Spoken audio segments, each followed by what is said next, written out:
hosted by me, Steve Parker.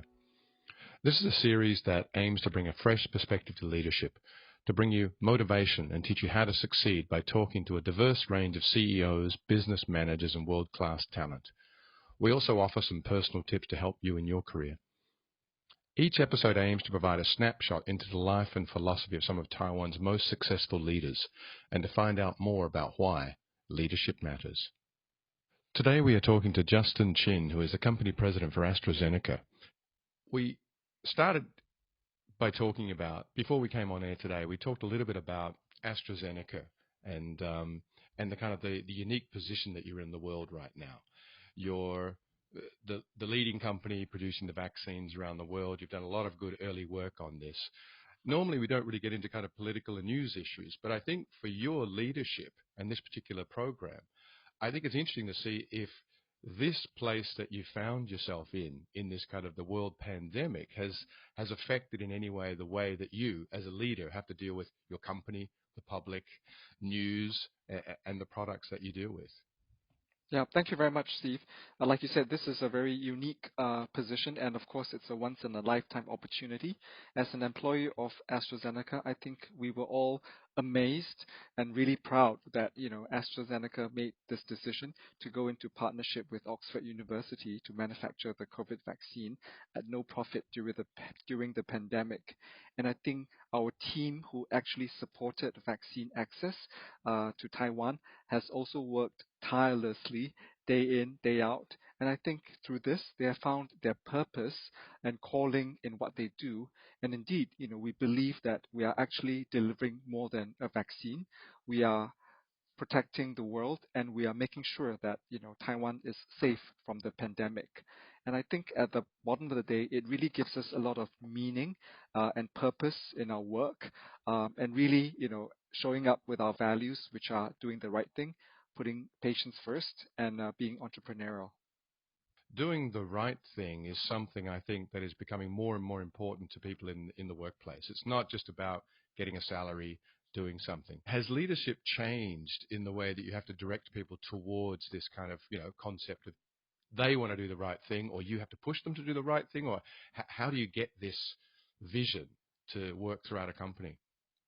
I think the greatest challenge about leadership, I think, is really about engaging everyone and making sure that everyone's on board, right, with a particular mission, and along those lines, I think it's important to really ask people, right, what they think, and is best in a certain situation. Ask people if it's aligned with our values, and really get feedback on how they are adjusting emotionally to a certain course of direction that we're taking. So I think really getting people to speak up is very simple and yet effective way to engage everyone and bring everyone on board, to make sure that as a team that's doing something, we are not steering or going too far away from our values and what we believe in. So the idea of I really support this idea of allowing people to speak up and having an opportunity. From a practical point of view, how do you create an environment or opportunities to allow people to speak up? Especially, let's put this in the Asian context. We don't want to get kind of stereotypical about it, but we are in Asia. There are different ways that people are used to traditionally dealing with leadership and with their bosses and vice versa. How do you create this environment where people are able and free to speak up? Right. I think honestly, my style has actually evolved over time, and I've been given feedback from very concerned and uh, caring peers, I believe. And so I think what's important is really to make people feel at ease and respectful, that their views are being heard. I think that's the prerequisite. And I think for me, the second thing is really to allow the team to voice their ideas first, and the leader should always speak last. So actually, that's a feedback that I've taken quite seriously. In the past, I used to jump in and say and give directions on what we should do next, and how we should go about solving a problem. But often that really is a way of shutting people up and really not getting the best from what they can offer. And I think that having an environment where everyone can pitch in their ideas and you know uh, tell and share with the group how they feel about a certain problem or issue, and what they think the future path should look like. I think that's a great way to bring more diverse ideas, and possibly ideas that I haven't thought about to the table. And very often so than not, I think it actually leads to greater level of ownership and engagement and motivation as we actually go about and execute the plan. How do you go about building? I imagine a meeting of yours would have to start with some kind of problem or a premise, right? There's got to be a thing to solve to have a meeting. You can't just get together and just have a meeting for no purpose. How do you set that, or do you allow your people to set that? How do you build this kind of consensus of direction before you get the feedback? I think, yeah, I think the key is really to, really try to create an atmosphere of informality and perhaps, even fun, at work, and, to look at, issues in a creative and different way as much as possible.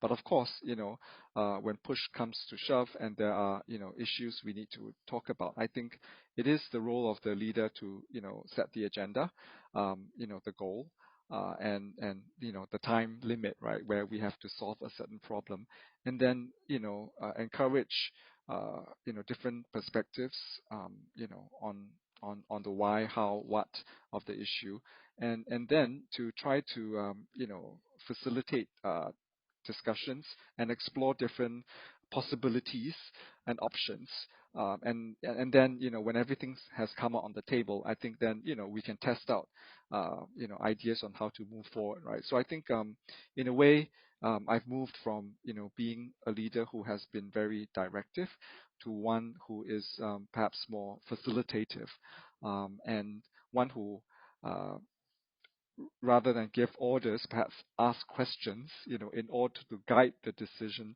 and discussion along, right? And eventually, I think, we will emerge with, with a stronger plan. So I think you've mentioned before in conversations that we've had about this idea. You've brought it up that it is more difficult in certain Asian cultures to buy into this idea of speaking up.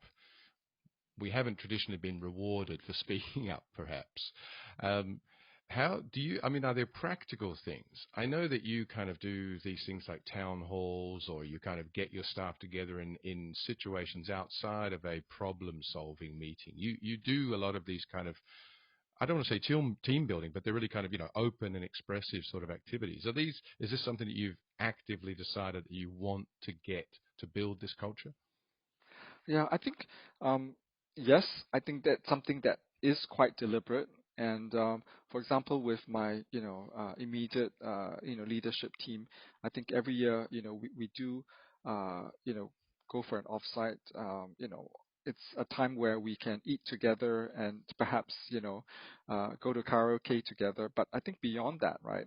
We also get a coach to actually facilitate team learning, to understand what are our preferences in terms of, how we analyze situations, how we process problems, and how we actually come up with solutions, right?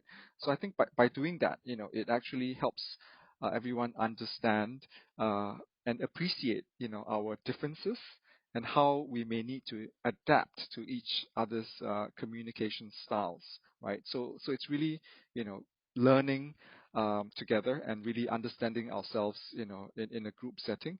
And I think I've done it, at least in Taiwan for about 3 years in a row. I think, last year we actually got to a point where, we were all given a blank sheet of paper, and we were able to welcome, our team members feedback, right? Whether it's strengths or things we should stop doing, or things that we need to get better at. I think it really is really very valuable. And of course, to get to the point where people are comfortable with sharing with each other is a process that takes time. It's really about having that, trying to I think generate that kind of atmosphere at work as well, right? That Yeah. actually makes for better problem solving together. This idea of a blank sheet in front of someone where they can just write down anything that they think, that's got to be pretty scary for some people. I mean, you're, you're in an environment where the people who know you best in some ways, you work with people every single day. They see you tired. They see you unable to cope. They see you at your best, but they also see you at your worst. It's a fairly brave move, I think. Yes, I think it's well, I think in the beginning, or at least in the first year we've done it, I think we have given each other perhaps um, not the most I would say the feedback is honest, but it's something that is doable, right? And I think that's something that everybody may be able to see, but except yourself, right? So for example, the feedback that I've been given is to praise more, right? And really, when we have discussions or have reviews, I do try to make it a point, right, to give more praise. And in fact, then I subsequently got feedback that, hey, you need to sort of like stay longer with the praise, with what you're, with why you think it's good, and state a specific reason. And yeah, and I think again, I think I took it to heart and tried to be more in depth about my praise. And I think over time, when people see that you are able to accept feedback, I think everyone will be more forthcoming, with suggestions and feedback. In fact, we actually call it feed forward now, right?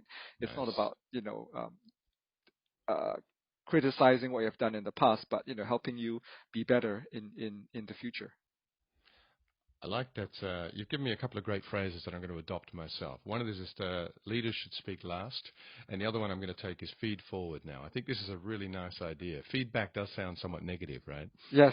Uh, well, I know that for you, you've actually, I mean, you've won a number of awards, at both AstraZeneca and yourself personally.